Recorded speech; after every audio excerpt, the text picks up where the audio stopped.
For centuries, one creature has haunted our darkest legends, a beast of the night, hidden beneath human skin. When the moon rises, the transformation begins. This is the terrifying story of the werewolf. The idea of a man turning into a wolf is as old as civilization itself. From ancient myths to medieval trials, and from psychological disorders to Hollywood horror, the werewolf legend has evolved across time, cultures, and beliefs. So, we gotta trace the history back to find out where it all started.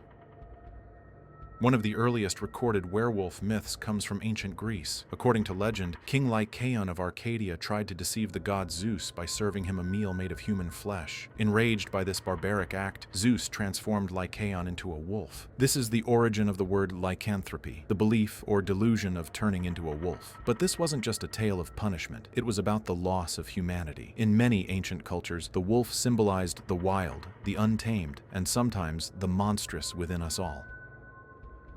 In the Norse sagas, warriors called Ulfhednar wore wolf pelts into battle and were believed to enter a berserk, trance-like state. Unlike werewolves of horror fiction, these warriors embraced the wolf spirit, seeing it as a source of strength, not a curse. To the Vikings, becoming one with the wolf was a way to channel raw, animal power. It was a sacred transformation.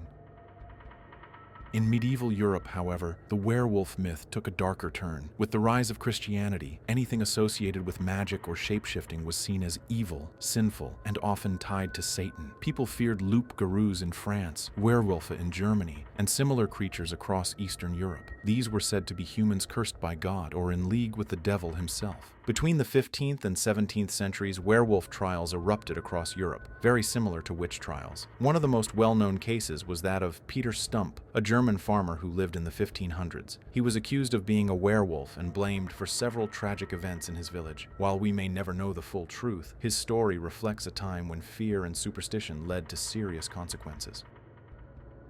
Not every werewolf story was supernatural. In some cases, natural explanations may have fueled the myth. Hypertrichosis, a rare condition causing excessive hair growth, could make someone appear beast-like. Rabies, often transmitted by wolves and dogs, can cause aggression, confusion, and aversion to water, mimicking the symptoms of possession or madness. And then there's clinical lycanthropy, a psychiatric disorder where individuals believe they can, or have, turned into a wolf. To a frightened medieval villager, these people may have looked and acted like monsters. By the 18th and 19th centuries, werewolves entered the world of literature. In Gothic novels, they symbolize the duality of man, the internal battle between civilization and savagery. Stories like The Werewolf by Clemens Hausmann and The Book of Werewolves by Sabine Baring-Gould explored the myth with both horror and curiosity. Here, the werewolf became not just a beast, but a metaphor for repressed desire, inner rage, and human transformation. But it was Hollywood that turned the werewolf into the tragic anti-hero we know today. In 1941, the Wolfman introduced Larry Talbot, a man bitten by a werewolf and doomed to transform under the full moon. Over time, werewolves shifted from monstrous villains to sympathetic figures caught between two worlds. In modern pop culture, werewolves have taken many forms. They've battled vampires, fallen in love with humans, and become teen heartthrobs. In Harry Potter, they're outcasts. In Twilight, they're protectors. In the underworld, they're warriors locked in an ancient war. The werewolf has become whatever the story needs it to be: a monster, a metaphor, or a misunderstood hero.